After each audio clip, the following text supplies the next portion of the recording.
तो आपके पास अब अपने वित्तीय कामों को निपटाने के लिए सिर्फ 2 दिन बचे हैं।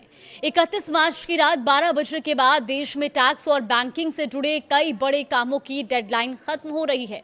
नमस्कार, आप देख रहे हैं न्यूज़ 18 का डिजिटल प्लेटफॉर्म और मैं हूं आपके साथ जागृति खंतवाल। तो देखिए, अगर आपने अभी तक ये जरूरी काम पूरे नहीं किए हैं तो बाद में आपको पेनल्टी, भागदौड़ और सीधा फाइनेंशियल नुकसान झेलना पड़ सकता है। इसीलिए आज हम आपको बताएंगे वो 3 बेहद जरूरी काम जिन्हें आपको हर हाल में 31 मार्च की रात से पहले पूरा कर लेना चाहिए। ध्यान से सुनिए, क्योंकि इनमें से एक भी काम छूट गया तो आपका नुकसान तय है। देखिए, सबसे पहले 31 मार्च की रात तक का जो 3 काम आपको निपटाने, उसमें सबसे पहला है सरकारी स्कीम्स एक्टिव रखें। पीपीएफ, एनपीएस और सुकन्या में मिनिमम बैलेंस डालें। अगर आपने पीपीएफ, एनपीएस या सुकन्या समृद्धि योजना में निवेश किया हुआ है तो ये आपके लिए बहुत ज़रूरी अपडेट है। इन सभी स्कीम्स को चालू यानी कि एक्टिव रखने के लिए हर साल एक न्यूनतम अमाउंट डालनी होती है, जमा करानी होती है। ऐसे में अगर आप पीपीएफ में कम से कम 500, एनपीएस में कम से कम 1000 और सुकन्या योजना में कम से कम 250 से 500 रुपए तक नहीं डालते हैं तो आपको बाद में परेशानी हो सकती है।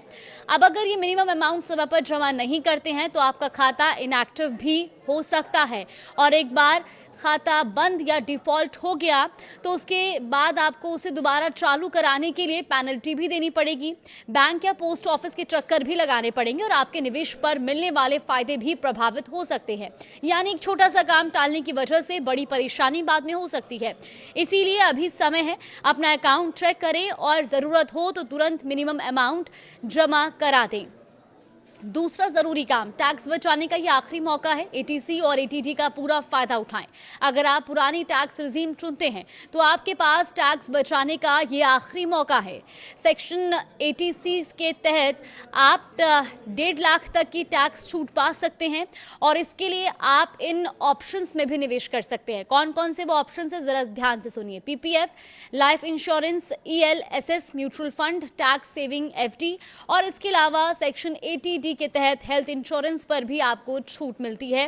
खुद और परिवार के लिए 25,000 तक, सीनियर सिटीजन के लिए 50,000 तक और कुछ मामलों में ये छूट 1 लाख तक भी पहुंच सकती है। सबसे जरूरी बात, 31 मार्च के बाद किया गया कोई भी निवेश इस साल में नहीं गिना जाएगा। यानी अगर आपने आज ये मौका मिस कर दिया तो इस साल का टैक्स बचाने का मौका भी खत्म होगा और फिर आपको पूरा टैक्स देना पड़ेगा बिना किसी बचत के। तीसरा सबसे जरूरी काम है सैलरी क्लास के लिए।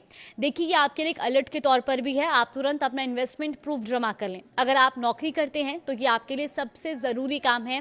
आपको अपने एचआर या अकाउंट्स डिपार्टमेंट में अपने सभी इन्वेस्टमेंट प्रूफ जमा करने होते हैं। इनमें एचआरए के लिए किराए की रसीदें, इंश्योरेंस प्रीमियम की रसीद, होम लोन ब्याज सर्टिफिकेट, बच्चों की ट्यूशन फीस, ये तमाम चीज़ें लागू होती हैं। और अगर आपने ये डॉक्यूमेंट समय पर जमा नहीं किए तो आपकी कंपनी आपकी सैलरी से ज़्यादा टीडीएस काट लेगी, यानी आपका पैसा बिना वजह अटक जाएगा। हाँ, आप बाद में आईटीआर फाइल करके उसे वापस ले सकते हैं, लेकिन तब तक आपका पैसा महीनों तक फंसा रहेगा। इसीलिए स्मार्ट मूव यही है कि डेडलाइन से पहले सभी प्रूफ जमा कर दें और अननेसेसरी कटौती से बचें। आखिर में एक ज़रूरी बात आप ज़रूर ध्यान रखिए, 31 मार्च सिर्फ एक तारीख नहीं है, ये आपके पूरे साल की फाइनेंशियल प्लानिंग का भी एक आखिरी दिन होता है, एक फाइनल दिन होता है और ऐसे में थोड़ी सी लापरवाही आपको पेनल्टी, ज़्यादा टैक्स और बेवजह की टेंशन दे सकती है। इसीलिए आज ही आप अपने पेंडिंग काम चेक करें, जो बाकी है उसे तुरंत पूरा करें और नए वित्त वर्ष की शुरुआत बिना किसी तनाव के करें।